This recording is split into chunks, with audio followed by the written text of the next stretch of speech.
I know you're very happy. This is for you. So thank you so much for everybody who came today. I know some of the players were not supposed to be here. A lot of the parents stay later. It means a lot to us because it's a very special day.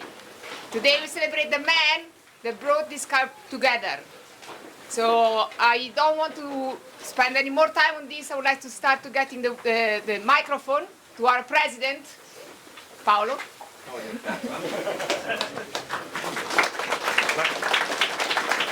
You need to use it for the camera. Okay, for the camera. Julia the other day said to me, "Can you prepare a speech?" And I said, "No, I don't want to prepare a speech because I don't need to prepare a speech." You know, our sport is rugby. Our sport is rugby, but I would like to make a comparison with another sport, which is like sailing or going to the sea. And you know, when you go to the sea, you need to have a good direction. And basically, going by the sea, you can use a lighthouse, which show you which way you have to go. So, if I could define Paul in a simple and one word, I would say that he has been, and he still is, the lighthouse of this club. Because the lighthouse, you know, is there. Everybody watch it. Everybody know that he's there, and everybody know that he has to follow the light of the lighthouse. And so for me, Paul, apart from my personal experience with him, I could tell many jokes, but I don't want to annoy you and bother you. But he has been the lighthouse. He's been the rock. He's been the person. Sometimes a little bit too much, where everybody was, Paul, my son has a cold. What should I give to him? And so calling Paul, yeah, give him some antibiotics or whatever. And so I can also say personally that he's always been an inspiration for me, because if I had an idea, Paul at the same time would have like 5 ideas. The problem was maybe sometimes to put all the ideas together, because from organizing and going to tournament in 1,000 kilometers away from Luxembourg, just with a car and maybe with a couple of parents.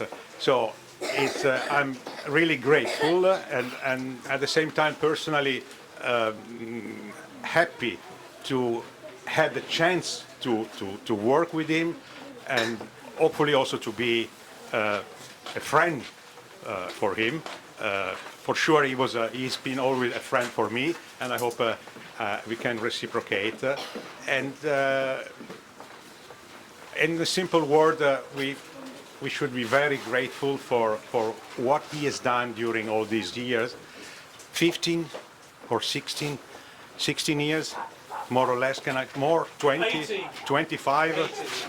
Okay, he was there even before the club was founded in 1973. So maybe even if it was not in Luxembourg. So let's raise a hand and give to Paul a nice warm. I don't know. It's not Happy New Year, Paul. You will always with us, even if you're not with us, but you will be missed tremendously by everyone, and by myself in the first instance. So thank you very much for what you've done during this year. Close to the camera. Look, I'm not going to add much to what Paolo just said, other than I've been running the hockey in parallel to the rugby over the last 17 years. Paul and I have exchanged many views during that period. It is tough running a club and building a club, and Paul has given more than just his time. He's given his knees, he's given his family, he's given a lot of commitment to everything that you're seeing here today. And I don't think many people, those that are close probably do, but how much goes into doing this? This building that you're standing under, people criticise it, but What we had before was non-existent. That's thanks to this man's effort and tireless negotiations. Filling the back of the cupboard with kit, that's all work that goes into it. And it's not just Paul, but that orchestration and lighthouse is his work. And I wish we had a Paul at the Hockey Club and Federation, I have to say. He's not going to go anywhere. He's going to be around for a long time, but well done for your tenure here and congratulations on everything. I'm not going to embarrass you, no worries. Paul, I just wanted to say thank you to you because you were the one who brought me to the rugby club. You were not the one who interested me in rugby. That was my ex-husband in 1992 when I got married to a South African. Little did I know of rugby. I didn't even know it existed. I'm a Luxembourger. In Luxembourg, we don't play rugby in those days. And then one day, Matt told me about a camp and about what you do for the club with prison, with the children from Dreiborn, etc. And that really impressed me. You came to our office, you explained it, and since then Prisma is a sponsor. So that's all. I'm not gonna, gonna have fun. But I wanted to say, really, it was thanks to you that I joined the club, and then thanks to you, I met Dominic and the boys, and I had the pleasure of spending Christmas with you. So thank you very much. Without you, I wouldn't have joined. And bon retirement.